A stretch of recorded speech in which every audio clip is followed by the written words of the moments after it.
All right. Happy Friday. We're back. Man, I've missed y'all. This has been 3 weeks since we've done this, and I've been jonesing for it. I've really come to love doing this every Friday night. So welcome to the Man Cave. Happy New Year to everybody. We got Brother Jeff hanging out in here with us tonight, and Tanya is at the helm. Uh, Thomas, glad you could make it with us here. Let me get over here in the comments field so I can see what's going on. Ryan, good to have you with us as well. Uh, we're going to kick off just like we do every Friday night with a drink. Tanya, are you drinking with us tonight? I'm having water because I got confused, and at 7:30 I made my latte, and I had to drink it. So. Well, I'm this bottle of Elmer T. Lee's getting into critical stage, so I'm going to work on turning that into a dead soldier. It won't happen tonight, but we're going to pour a couple fingers of that, and that'll leave one glass of that left for some other time. Hank, glad you could make it with us. Good to have you back. But I'm trying to get some bottles emptied. I drank more over the holidays than I normally do to try to empty some bottles out and get them out of my cabinet. I've got too many. British Columbia, West Coast. Nice. We got a good crowd in here. We got a good crowd in here tonight, Daryl. Glad you could make it with us. If you're having a drink with me, leave me a comment. Let me know what you're having and where you're from. So cheers, everybody.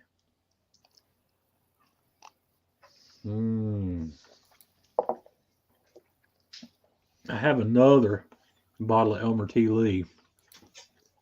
Tanya and I went to a sort of a lottery last weekend in a town nearby. And I know I said I wasn't going to do that anymore, but the list of stuff they had at this was worth going for. And it turns out when I got there, I was too late to get any of the good stuff. But the deal was you had to buy a bottle of Elmer T. Lee to get a chance at anything else. So I got a bottle of Elmer T. Lee, and I got another uninteresting bottle to go along with it. Daryl's having Heaven's Door double oaked. Nice. Who's Ifa's with us? Glad to have you back. He bought an uni. All right. Did you get the Coda, or did you get the big uni?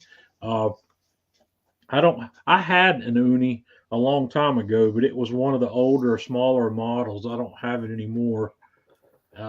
Russ, glad you could make it in here with us tonight. Oh, Freddie's with us. Nice. Yeah. Andrew. Yeah, there's a lot of snow, man. It snowed north of here. It snowed up in Virginia, and it may have snowed a little bit in the mountains west of me, but west and northwest and north, but we didn't get any. Tony, we didn't even get any flurries, did we? We had a little cold weather. Did we get a flurry? Oh yeah, we got tons of flurries. Oh, I didn't see them. So yeah, because you were asleep. I didn't get any snow either, Joe. Oh, was it snowing while I was sleeping this weekend? Yeah. Okay. Yeah. Well, that makes sense. Monday morning. Okay. Yeah. That's why they had a delay in going to school. Oh, yeah, but I didn't think it was. That was snowing where you work, but was it snowing here? Yeah. Okay, well, all right. That's cool. Well, up in Virginia, north of here, they got some paralyzing snow for what it is. That big segment of I-95 was closed down, and people were stranded on it for 24 hours, and it's a big mess up through there. Jerry's having Lagavulin. I don't know how to pronounce that. Caru 12. Okay, that's good. I don't know much about. I haven't followed the uni line too much, but You'll have fun with that. That thing will make some great pizzas. I guarantee it. It'll probably do some other things really good too. Susan, glad you could have it with us. A Oh, Penderin whiskey from so Wales. yeah. So you know, good whiskey from Wales. Do you happen to also like Welsh football? Just wondering, curious, looking for a Oh fellow boy, fan. here we go. You think she's a Swansea City fan? Probably not. I mean, she says she's from Devon, but she's drinking whiskey from Wales. So maybe she Beth, likes to pulse for the Wales team when they who play. knows? They Beth, good to finally have you looked with us up too. and they got like a home game during the Mhm. World Cup qualifying, and then of course because of the pandemic, they said no fans. Oh So that's boy. like the most Welsh thing ever. Right. Okay. Well, we'll get started here.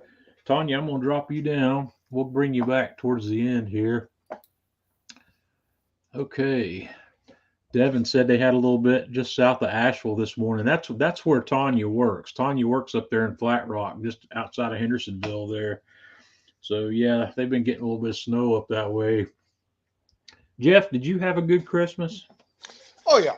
Oh yeah. Always. Well, wait a minute. No, you did No, not have a good no, Christmas. You had a you're horrible absolutely right. Christmas. I Now had a that I horrible think about Christmas. it, I did. Jeff's house flooded with a busted pipe or something, and Jeff had to come home early from his vacation to clean up water, right? Yep. Water And he's running got out of it. the house. My Yeah, he's ring got it camera all paid for fixed. itself. Yeah. Okay. All right. John's having a 12-year-old Scotch from Arizona. That'd be interesting. John, I don't know what the problem might be on YouTube. I've had a couple other people from YouTube making comments. Uh, let's see. I've had several comments come through from YouTube. I'm not sure what the problem might be there. Uh, Russ is on YouTube. He's commenting there, so I don't know what's happening. I'll have to sort that out. But I had a good Christmas. I did. I enjoyed. I didn't really enjoy downtime so much, other than uh, I didn't have to cook. I didn't do a lot of cooking for the family get together that we had. Tanya and I just did a little simple prep. We had a brunch at my mom's house on Christmas Day, and Tanya and I were tasked with bringing a hash brown casserole to that meal, which we did, and it was good. One of these days, I'm going to do a video on a hash brown casserole, and I'm going to cook it out there in the Alpha oven. Uh, some pictures we're going to look at tonight. I did another little thing in the Alpha oven, but I hope Huzaifa is still with me, because I'm personally holding Huzaifa responsible for this thing. This is the first big bone-in whole ribeye that's in the dry ager now. It's in the steak locker. This one, we're going to do it for 60 days. This one was locally sourced. I've got a friend that I went to high school with he raises cattle and he processes his own beef, and this came from a farm not far from here. This is locally raised. Uh, and he told me what kind of cattle these were. It was, I think it's Red Angus, is what he said. His cattle were. Now that I think about it, so that that guy, it's a nice big one. It's still got some of the chuck on it that you can see down here underneath the bones, and I'm going to have fun with that too. But this guy's going for 60 days, so it's not going to come out of the steak locker till sometime in February. Yeah, Husaifa, you think I should send you a steak? What I should do is Send see him if the I can. bill. Yeah, send him the bill. This was a $280 piece right here, or 240, 280. I don't remember what I paid for it. It was not cheap, but I got it for $15 a pound, and it was almost 18 pounds. So you can do the math. Uh, but there'll be a lot of waste on this one, because I'll cut the bones off, and I've got some chuck there also that I'll cut out. But it's going to be, yeah, it is, Sharon. It is Red Angus is what this is, and I'm hoping it's going to be really great. So we'll look at it from there. Back the video that I published, the last video I published before Christmas was I did the twice smoked ham. And what you're looking at here is a couple of the primary ingredients I used to make the glaze for this twice smoked ham, which was basically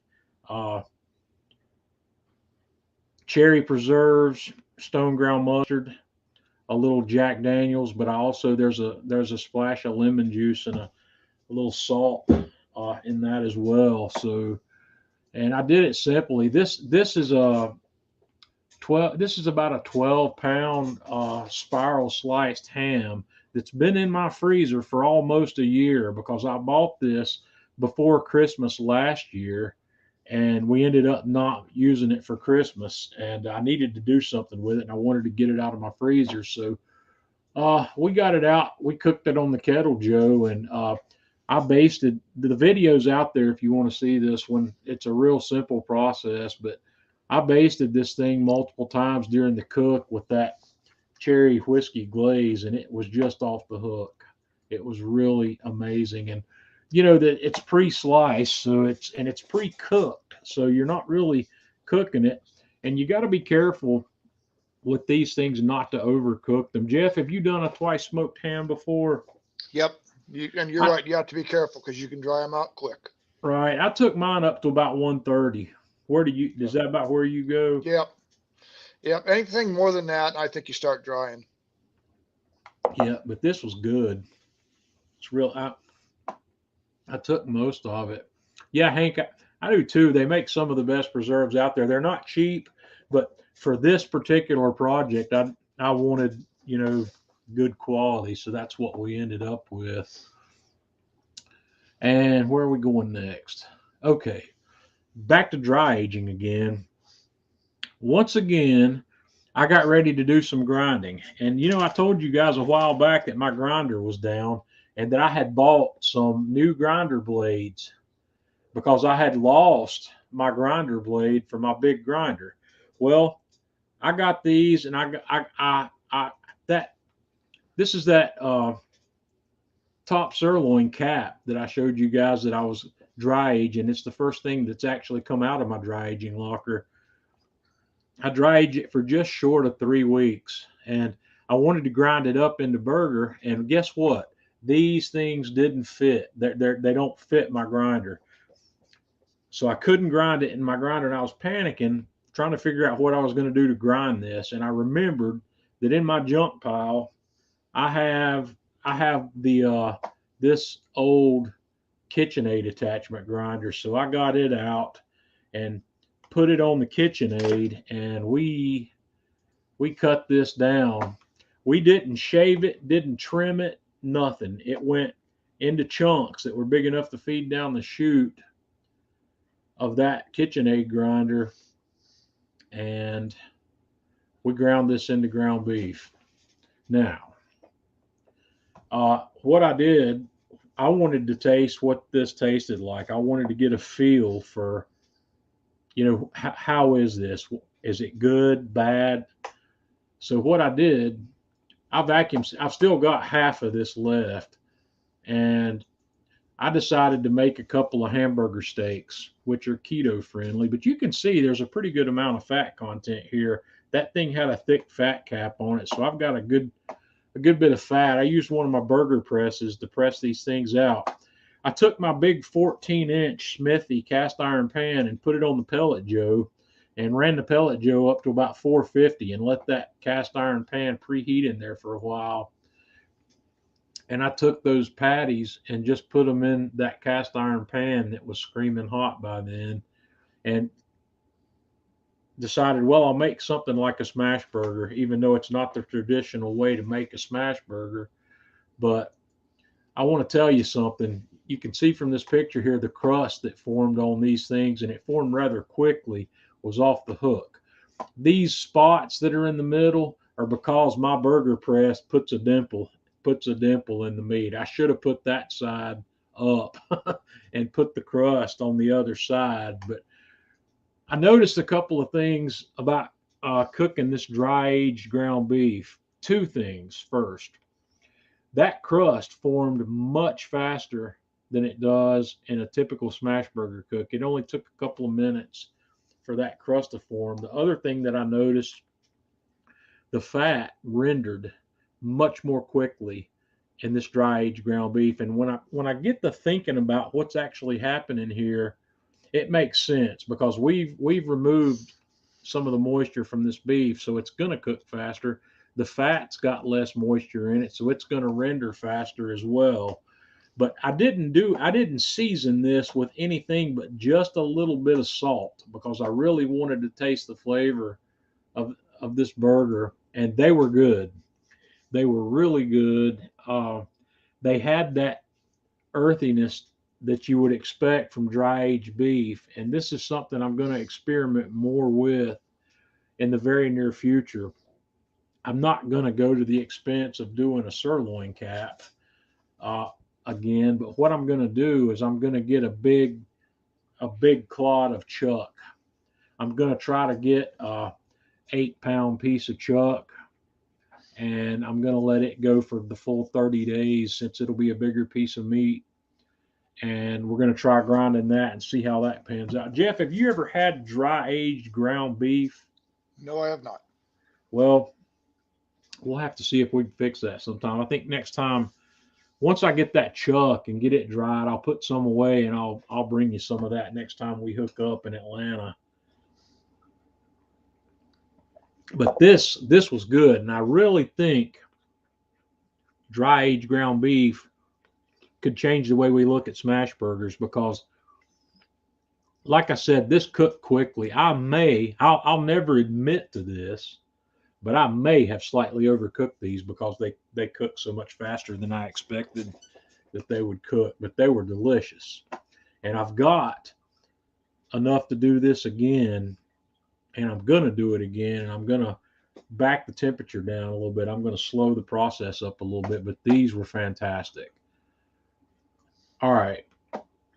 Tanya and I have been, I think I showed you guys this once before, but these little cast iron pans are something I got for Christmas. My mom hooked me up with some new cast iron pieces from Atlanta Grill Company for Christmas. And these are two of those 16-ounce oval servers. And one of the things Tanya and I have been playing with for the last couple of weeks since I'm doing keto is this crustless deep dish pizza. And what you're looking at here, it has some sauce on the bottom, pepperoni, ground beef, more pepperoni, and then cheese on top. And I fired up the Alpha to do these. I got the Alpha running about 500 degrees, and we put those guys in there, and I want you to have a look at that. I mean, these were off the hook. Let's see, where's Tanya? Tanya, were those good or what? They were good. Yeah, they were fantastic. And the only thing that went wrong with that cook is Tanya had picked me up a green pepper and onion where I was supposed to put green pepper and onions in those, and I forgot to do it. So that was the only thing that was missing there. But other than that, Tanya, those were the best ones so far, right? Oh yeah, those were absolutely delicious. The sauce was perfect. They were better Everything than the was ones good. we made. The ones I made tonight, I used a different sauce, and the sauce ended up being real runny and watery. I used a marinara sauce by the same company, but I used the bolognese sauce on these in this picture, and they were crazy good. They were really delicious.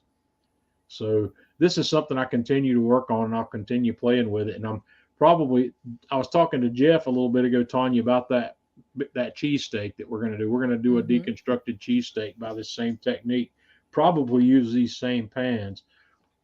I've got a couple of other small cast iron pans that we'll play with also. Andy's with us. Glad you can make it in here, Andy. Andy got some snow up there where he lives in Pennsylvania too. I think I saw him post a picture on Facebook. Maybe this morning with his truck in a ditch up there somewhere. Oh, was that you, Andy, or am I dreaming about that? Oh boy. Yes, Anthony, it's Rouse. It's RAO''S.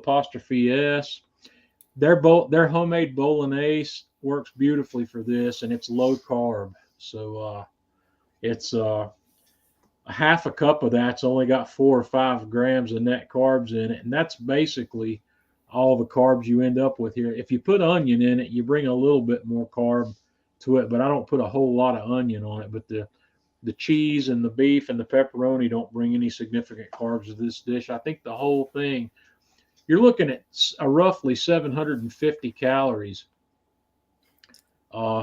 in that dish with a total of 5 or 6 net carb grams. It's pretty good.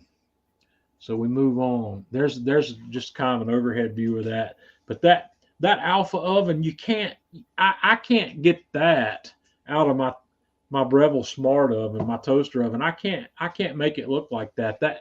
That browning, that Jeff, help me out here. You can't reproduce that heat that you get from the Alpha in any other oven. Nope. You just can't. And The Alpha is, that's what it's great for. Freddie knows. I wonder if Freddie's still with us. Freddie understands the 3 modes of heat. You got conduction, convection, and radiant going on all at the same time, and that's it's hot. It's hot in those ovens. So, but those were good. Let's see where we're going next. Okay, Tanya, I'm gonna bring you back. All righty. All right. This week, or in January, I had a talk with the guys at Atlanta Grill Company in December. We're going to start this rub of the month. We're going to do a rub of the month, a sauce of the month, and a gadget of the month. And I kicked this off this week with the rub of the month. And we're going to highlight each of these Atlanta Grill Company rubs, one per month, throughout the year, since they've got 12 of their own in their set now. And I picked this one because I think in the world of barbecue, which most of us are heavily into, this is a staple. This is a what's the word I'm looking for, Jeff? Besides staple, this is a cornerstone of low and slow barbecue. Absolutely. This rub is good or better than any. I don't want to use the term basic, but that's what it is, and I mean that in a good way. This is brown sugar and paprika with some other stuff in it. I listed out all the ingredients. Brown sugar. It's got some white sugar in it also. Paprika, salt. And it's a nice, sweet, and smoky rub. It's got enough paprika in it that this thing brings a really incredible flavor. It's not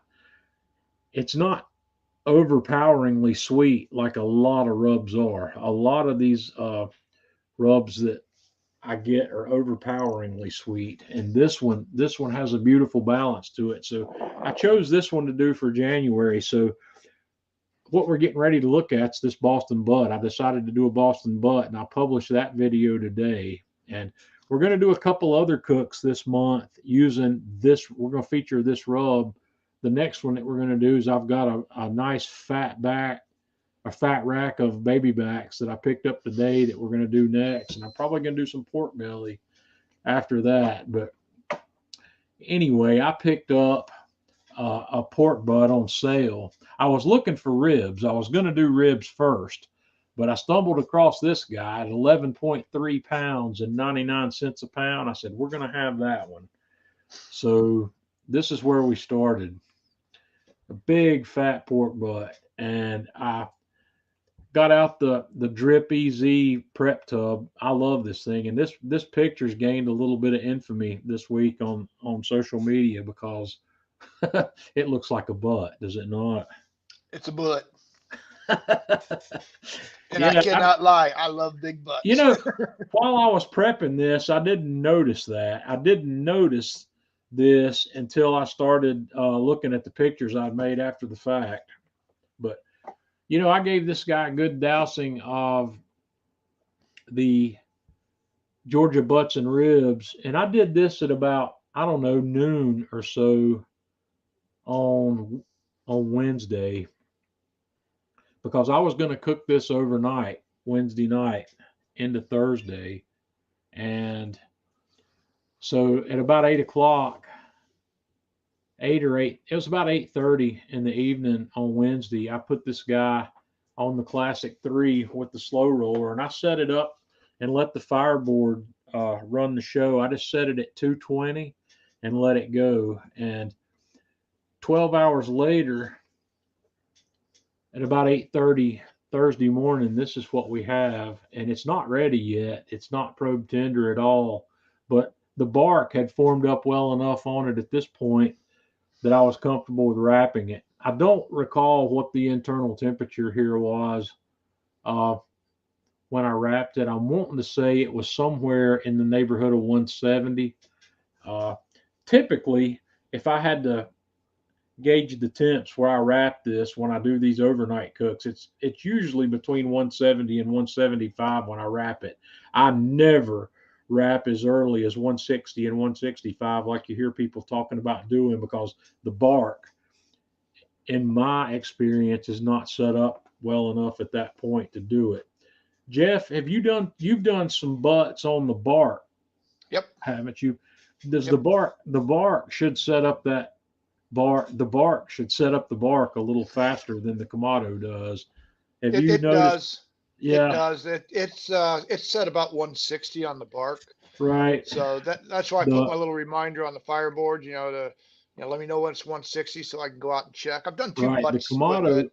the Kamado doesn't get it there that quickly. No. Usually, I'm The usually bark does a 170 great to job. 175 because the Kamado holds in more moisture than the pellet grills do. But that's not a game changer really, but it makes the bark on the meat set up quicker. And I've had the same experiences with the pellet Joe.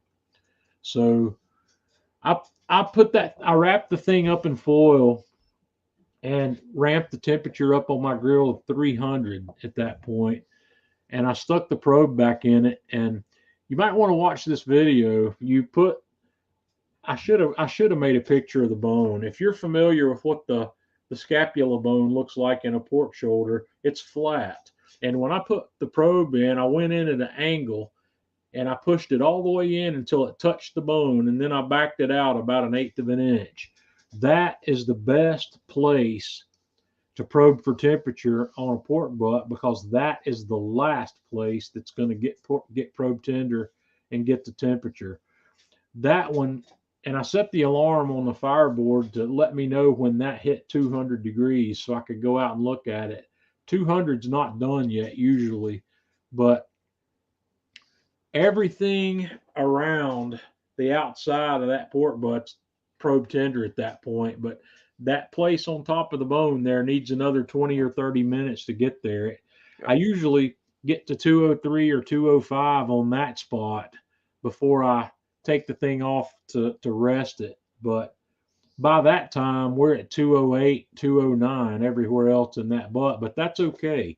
The pork butt can handle that. So I lifted it right off the grill in the foil that it's been cooking in and put it in my Yeti, put a towel over the top of it, and I let it rest for 3 hours. And then I pulled it apart. And this is what you see here. You really should have a look at this video if you haven't seen it yet, because this butt just falls apart in your hands. It's so tender. It's crazy tender. Jeff, did you see the video? Yep, that thing just fell apart. But Yep. do you know what a brownie sandwich is, John? A brownie sandwich? Yep. I don't think so. That's where you take all that bark off when it's done, and you put just the bark into a sandwich. That's called a brownie sandwich. Oh boy, I know that'd be good, but Oh man, I'll tell you what, Big D's in Georgia. Tom well, may have been over there to Big D's a time or two. They make a brownie sandwich there, and it's to die for. I'm gonna let you in on a secret. But I've got it all packaged up, and it's being gifted to my sister and her husband. This the Georgia butts and ribs rub's not keto friendly. No. So I'm gonna avoid that one. And Anthony, I haven't made any red slaw. I like pickled onions on my pulled pork sandwiches. And I think I've put my pickled onion recipe on Atlanta Grill Company's YouTube channel. So if you want to know what that is, go out there and look for that. I'd much rather have pickled onions on a sandwich than slaw. John, correct me if I'm wrong. Isn't that rub just 2 grams of carbs? 2 grams of carbs. I don't know. I think it is. That's going to be I remember- per tablespoon. Right. No, per teaspoon. That is.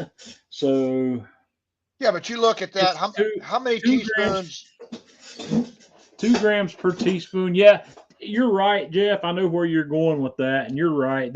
It's not a significant amount of carbs. When you're you talk eating one 11, serving 11 of that. pounds of butt, Yeah, that's insignificant. I'd call that keto And- friendly. and if I had to estimate how much rub went on this piece of pork, I would say it's roughly 1/3 of a cup. Hmm. Went on.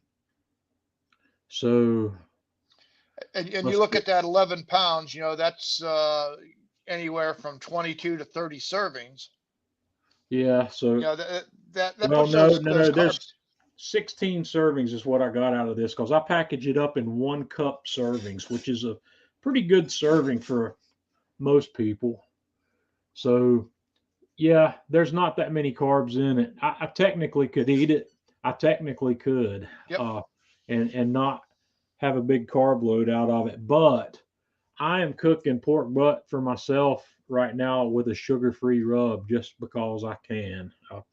I have made my own modification to that Myron Mixon's chicken rub. Actually, his chicken rub, I've changed it up a bit to make it a good barbecue rub. We'll talk about that one a little bit later too. But this was perfect. It was good. I tasted it. I did taste it in the video, and I tasted the bark, and it's. Yeah. I love the flavor of the bark that you get with this rub because of that balance. That balance of paprika and sugar in this thing is incredible, and it's got a great flavor to it. So watch the video, guys. It's out there. Let's see, where am I from here? Okay, gadget time. We're going to do a gadget of the month, and I think I'm going to use this as the gadget of the month. This new Fireboard Spark. I bought this week, and I ordered it on Tuesday, and it showed up yesterday. So what we have here is Fireboard's version of a Thermapen, and I've been playing with this guy today, and I'm very impressed with a couple of aspects of it. Let's see, what's my That's next? a Thermapen on steroids, John. Well, we're gonna look at this. I'm gonna give you guys a sneak peek. I'm gonna do a video on this I'm gonna do one of my traditional demo/review videos of this guy right here. And what I want to show you size wise compared to this is my Thermapen 1. These guys in this orientation are about the same size. They're about the same length. Where you get different here is in the thickness. The Fireboard is half again thicker than the Thermapen in its thickness there. The Thermapen 1 weighs 4 1/4 ounces when I put it on my scale. The Fireboard Spark weighs 5 1/4 ounces. It's 1 ounce heavier, or I guess you could say it's maybe 25% heavier than the Thermapen. But what I wanted to see right away is how fast is this guy? The Thermapen is the gold standard benchmark from most people who do what we do for speed, accuracy, durability, and everything. And Jeff, would you argue with that at all? Nope, not at all. This is $100 or 105. What is this list for? It's Just over $100. 105. Okay. This guy right here is 150. $150 for this. So let's talk about that for a minute. I wanted to do a comparison of speed because everybody seems to think that speed of these things is the whole story. I could write an essay on why I don't think it is, but let's do the test. I set up.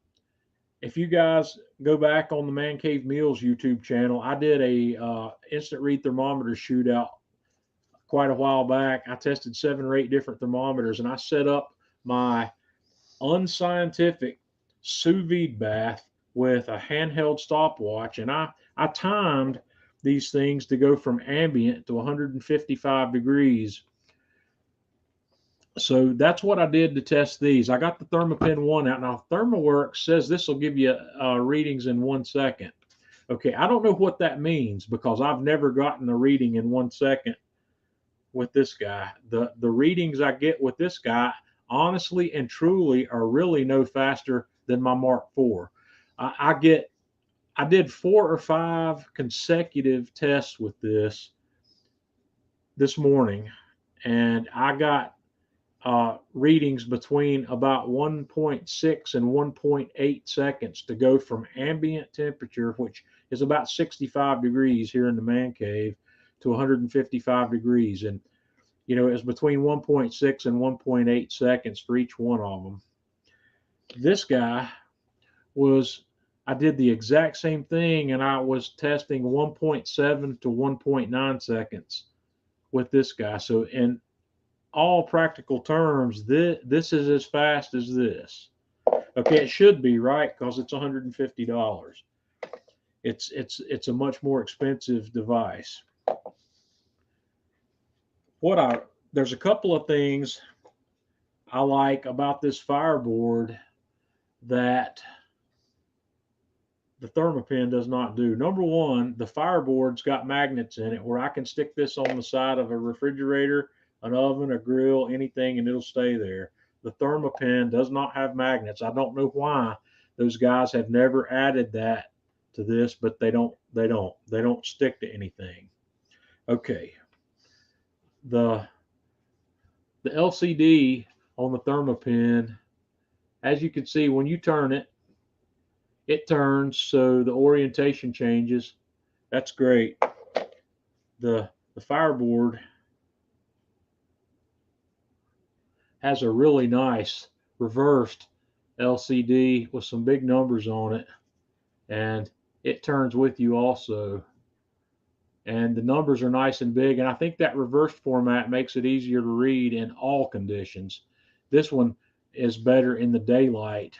It's more visible in the daylight than the Thermapen, but at any rate, that rotation of display makes this thing ambidextrous, where if you're left-handed, you know, you can swing this thing out. So with the Thermapen, you can straighten that guy out just like this, and for you lefties, you can do it like that, you know, it's facing the wrong way, or you can turn it like this, and the numbers will be in the right orientation. But this thing opens up straight.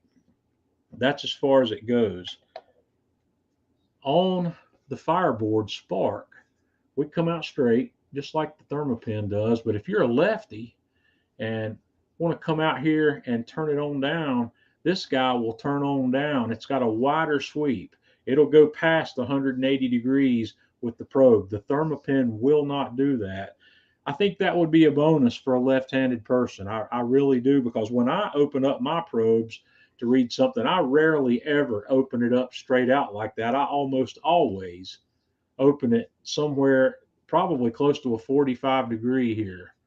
So, and if I'm a lefty, and if I'm going to hold that in my left hand with the Thermapen, I'm stuck at 180 degrees. I'm going to have to go in like that. But if you've got this guy, you can do the same sort of thing.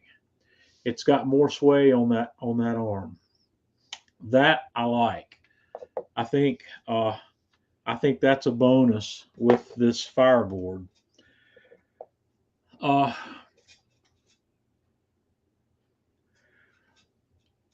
the fireboard on this end, you open this port. I don't know if you'll be able to see in there or not. There's a USB-C charging port there, and there's also an external probe port. So I can plug an external temperature probe into this guy, power it up, and it's giving me a reading now on this external probe that I have attached to it. The big disappointment I have here is that this external probe does not come with this. If you want the external probe, you have to buy it. Now, if you already own a Fireboard 2, the Fireboard 2 drive probes will work on this. If you don't, or if you own the Pro, or if you own the original Fireboard, those probes will not work on this. So you're going to have to add a probe to this if you want to use this as a leave-in thermometer. And I think this is kind of nice, especially for indoor applications. You know, if you want to put something in your oven that you're not going to cook on the grill, this works. This is a great temperature device for that. Now, somebody asked me this morning a question I didn't have an answer to. They said, well, what if you wanted to take an internal reading with the thermometer itself while you have the leave-in probe in? Well, the answer to that is you just pull this probe open and look at that. I've got two readings. The white one over there says EXT for that's my external probe, and this one is reading from that. So I can actually use this as an instant read thermometer while I've got a leave-in probe in something else. So that's a bonus, I think. That's something you definitely can't do with the Thermapen. This guy, just like a Fireboard, will pair via Bluetooth with your phone, and it will, you can see the Wi-Fi indicator there. This thing's connected to my Wi-Fi network. So if I am using this as a leave-in thermometer, I can pull up my Fireboard app on my phone and I can see the temperature that this thing is reading through my phone remotely via Wi-Fi. You can't do that with a Thermapen. You can't do that with any other instant read thermometer that I'm aware of. This is all new to the game. Nobody has made anything quite like this that's an instant read thermometer. You know, there's plenty of leave-in thermometers out there that connect to Wi-Fi, but none of them are an instant read thermometer like this. The final thing that I think is a major piece of this is you can use this as a monitor for your Fireboard. If you have a Fireboard, you can set this thing in sync mode where if there's another Fireboard running on your network that's got temperature readings going on it, it will show you those temperatures on this LCD. You can set this up somewhere. You can set it next to your grill. You can set it inside, wherever you might want to use it as a visual monitor of the temperatures that your other Fireboard is running. So, you know, whether or not all that's useful or not is up to you. But at the $150 price point, when I saw this guy land, when I saw the announcements for this, I said right away, I said, I'm going to be an early adopter on that. Jeff, you hadn't bought one of these yet, have you? No, haven't bought one yet. Are you thinking about one? Probably next time I go up to AGC, which will be next month. Yeah.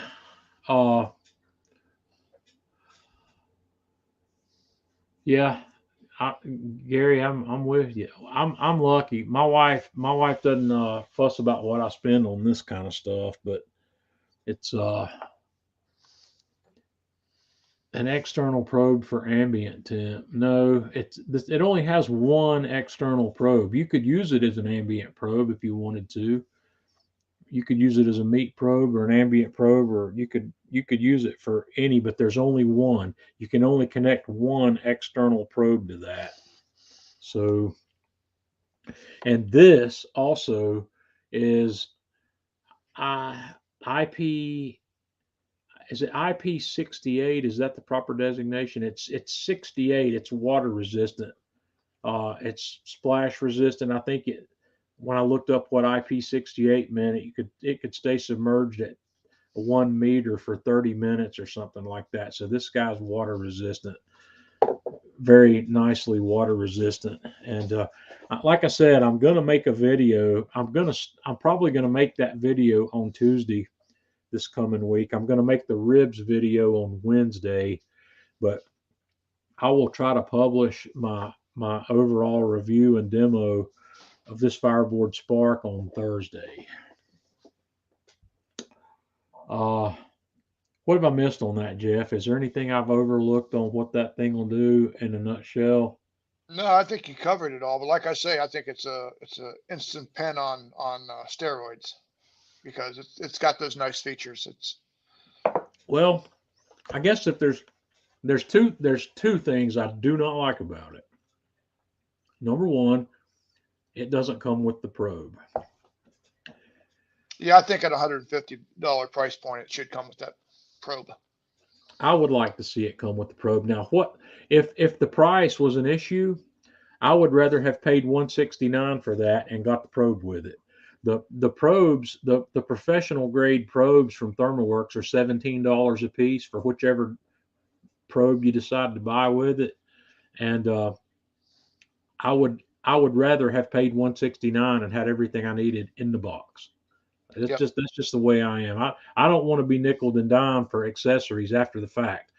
Kamado, I've been spoiled in the Kamado Joe world where the Kamado Joes come with everything you need.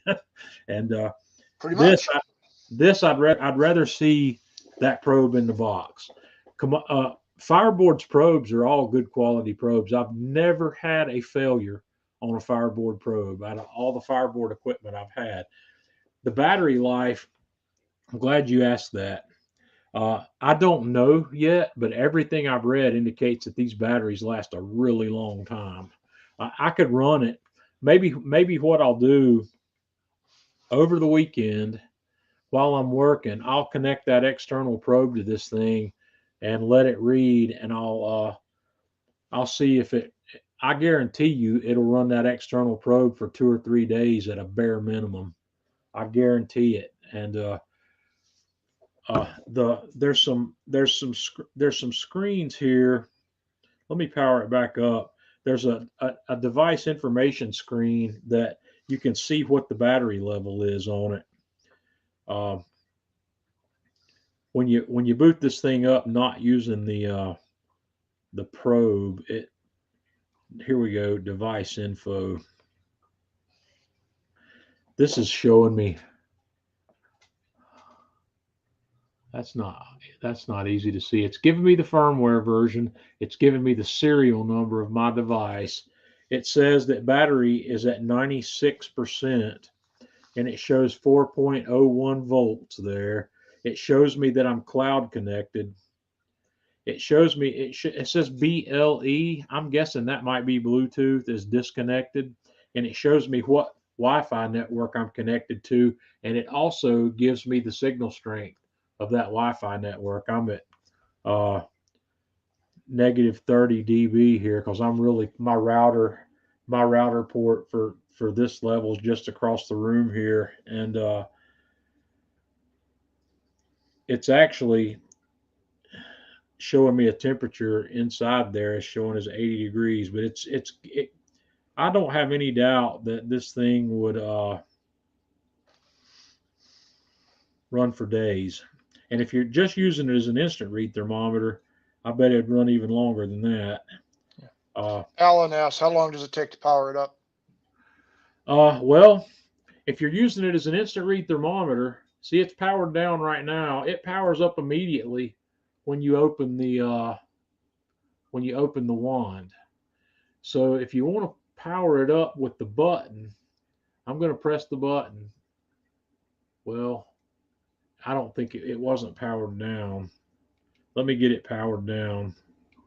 Okay, it's now powered down. So I'm going to power it up by pressing the button. and it comes up fairly quickly. But what you're waiting on here is for this thing to connect to Wi-Fi. It takes it a moment to connect to Wi-Fi, but what that icon will change when there it goes. It's up and ready now. It's connected to Wi-Fi. All I'd have to do is plug my external probe into it. And if I had the external probe plugged into it, when I powered it up, it would probably seem faster. It would probably go straight to the probe. So let's try that. It would seem faster anyway. Let me power it back down. And with it powered down, I'm going to plug the external probe back in. And with the external probe plugged in, I'm going to hit the power button again. And it's actually showing, well, yeah, it's quicker. It seems faster when the probe's plugged in.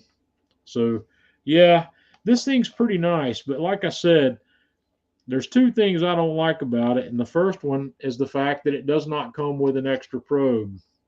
And since I no longer have my Fireboard 2 drive, I gave that to a friend of mine. I didn't have any probes from Fireboard that'll work. Luckily, I have a ThermoWorks Signals, and the ThermoWorks Signals probes will work on this, but I will buy a Fireboard probe next time I either order or visit Atlanta Grill Company. I got kind of irritated. I didn't realize that I didn't have a probe I needed. I made an order with Atlanta Grill Company this morning, and it was too late for me to add that to it before that order had been packaged and shipped. Because, those guys ship like quick. Almost immediately. Yeah, I get a shipment notice usually within 30 minutes of the time I place an order. But part of what I ordered this morning, some of those new Fireboard probe sleeves. Have you seen those, Jeff? Yep. I had a guy make me some with a 3D printer. I showed you those a while ago, and I'm set. Well, I'm gonna try these out and see how I like them, because I don't know. I will play with this with the external probe, but I don't really know what my use will be for that. Somebody asked me this morning when I posted online about this thing, they started looking for the first thing people do is start looking for justifications. They said, that seems like redundant if you've already got the Fireboard. And yeah, it is. If you've already got a Fireboard, this is it's not a necessity, really. It's something you either want or something you think's cool. If I only bought the things I needed, I'd probably have a lot more money in the bank. You know how we are, Jeff. We like toys, and this is a cool toy. Wouldn't be sitting on 7 grills, would we? I'm pretty stoked with this. With this, I wouldn't have bought it if I didn't think it was cool. But yeah, it's cool. I'm pretty happy with what I've seen so far. I'm looking forward to doing the review, and I'll show all of these features that I've talked about on that when I do that video demo of that. So yeah, I'll see if I've got all weekend. I've got to work all weekend, and like I said, I won't be making that video till Tuesday. So let me just, while I'm telling you that I'm going to do this, let me just plug that external thermometer back into this guy and power it up. And we'll just leave it sitting, because I'll look at it again on Monday. What time is it? It's about 9:30. I can remember that. It's getting close to the end of the stream here anyway. That's good. We'll see how long that guy runs. If it ran for 3 days, would that be adequate? Would you think that was good? How long does it need to run before you think it's worthy? It would need to run as long as your cook lasted, right? Yep. And most cooks aren't going to go past 12 to 14 hours. So currently, nothing I ever do goes over 14 to 15 hours. Yeah, The butt, that's what I said. If you get 14 hours with it, that gives you a little bit of leeway. the butt that I cooked that I showed you the pictures of, I went 12 hours before wrapping it and 2.5 after. So it was a 14.5 hour run. And it just needs to be able to go the length of the cook. And but the cool thing is, like I said, there's that device information screen. You can look at it and see where your battery is.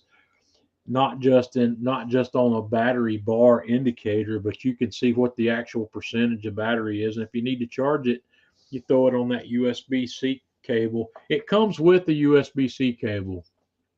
That it does come with. But like Does it come most with the things, charger too?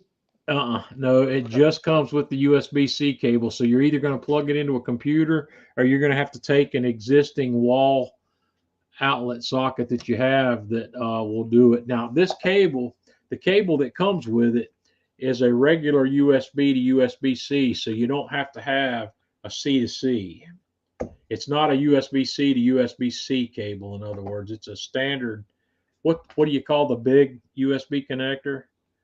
The one that plugs into the outlets on your computer. USB. Yeah, okay. It's that. It's the USB big one. one. Yeah, it's the big one on that end. So most people these days have a bunch of those things laying around already. I know I do. So yes, Huzaifa, you can, and that's one of the cool things about it. If you're using it as a leave-in probe, you can connect this. If you don't have any other Fireboard devices already, you can download the Fireboard app, connect this device to it, and you can see your temperature reading from anywhere where you got a Wi-Fi connection. So absolutely yes is the answer to that. I'll in the video, when I make this video, I'll do some screenshots of what that looks like on the well, I might can just show you right here. I've got my phone handy and I've got it running there. So let me bring up my Fireboard app. Why is it asking me to log in? Dadgum. Everything's giving me trouble on this laptop and this computer today. See if I can remember what my password is to the Fireboard.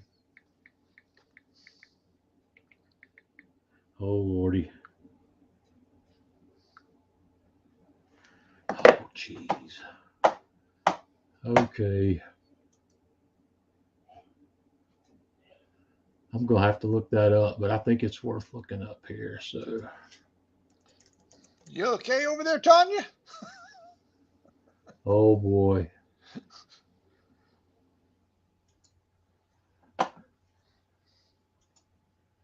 There we go. I'll get it here in a second.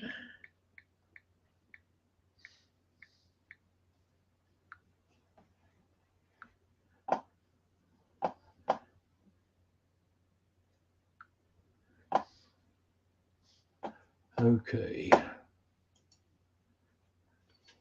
So I just brought up my Fireboard app and I have nothing else going on. I know this is kind of hard to see here, but up at the top of my screen there, it says Spark and it shows 64.6 degrees. And I think that's another thing that's configurable. If you want your handheld part of this to read in tenths of a degree, I think that's doable. And it also has a graph. It's showing a graph of that data. So it gives you the same benefit that you get from the Fireboard system. If I put that in a piece of meat that's on a grill somewhere, this thing's going to show me that graph and show me the temperature climb on that as well. So I'll include some of these screenshots of that when I do the video. So yeah, it behaves just like a Fireboard in that aspect. A Fireboard without a fan, because this thing's not running your grill. It's, boy, that'd be cool, wouldn't it? Yeah. If you turn that into a controller, but that would change the battery requirements. So look at that. Mark says he's sold. Just ordered Well, one. yeah, Mark, I don't think you're going to be disappointed. I'm pretty happy with it, and I think it's a great companion, especially if you've already got a Fireboard. So we'll see how that works out. All right. Let me get things figured out here. Let's get Tanya back with us. Tanya, you still awake over there? I'm fading fast. We're Yeah, getting ready to she wrap had a little things up. sneezing fit. I did Yeah, have I a heard sneezing that. fit. I heard it firsthand. So yeah, we're getting ready to wrap things up. I'm not going to run long. I'm really not going to run long. What is there anything else? Alan says Alan just bought one too. So I don't get commissions on it. I need to talk to Gary. I need to be getting commissions on these sales. Or me and Jeff, What do you think, Jeff? Hey, I'm selling the Bark smokers. What the heck? Yeah. Those are Oh, going pretty boy. good. Well, we'll see how it does when we post the video. When I make the video next week, that's kind of Atlanta Grill Company. We talked about this, and yeah, I'm trying to push things, but once again, guys, I want you to keep one thing in mind. You will never see me pushing something that I don't believe in myself. I paid retail for this. This was not given to me by anybody. So my choice to turn this into the gadget of the month is mine, and it's got my own money behind it. So nobody gave Atlanta Grill Company didn't give me that. Fireboard didn't give me that. I paid for it. I paid retail for it. So I don't like doing bad reviews, and I'm not going to do bad reviews. I'm only gonna show you stuff that I like. If I don't like it, you won't be hearing me talk about it. Or if I talk about it, I'm not going to turn something I don't like into the gadget of the month, if that makes any sense. Maybe Jeff, if there's some gadgets of the month you'd like to see more about, let me know what they are. And if I can make it happen, I will. If there's something that the Atlanta Grill Company sells that you're interested in that you'd like to know more about, give me a shout out. Tell me what those things are.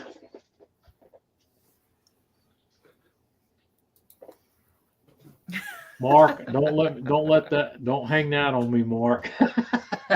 I'm sure there's a lot of wives out there that don't like how much money I've caused their husbands to spend, and vice versa. We got some ladies in here that are buying stuff too, but they may be upset. But you know what? I know, and I go to sleep. I sleep well at night knowing that they're eating good. That's right. They're eating good. And now that Mom has been turned on to Le Creuset, she's a happy camper. Oh boy, yeah. Jeff's wife is what's that green color? What's the name of that green color? It's got a name. Is it Argonaut, lemongrass? I think. I don't know, but every time Jeff goes to Atlanta Grill Company now, I get a text. I dropped 5 bills at Atlanta Grill Company today, so I immediately ask him, which new piece of Le Creuset did you buy Kathy? Yeah. So yeah. Jura. Okay, Tom, you're absolutely. Tanya, we got to get the Jura video made. We bought a Jura. So yes, that I might turn that into February's gadget of the month, because that video is going to take a while to put together. Yeah. Russ, Tanya, and I are the same way. We are everything's separate. I pass money back. We pass money back and forth to each other as needed. So, yeah, man. Tanya, where did the Johnny Smokehouse sign come from? I've gotten several comments on that tonight. Where did you get that? It's been a while, I know, because it took me forever to actually put it on the wall. But yeah.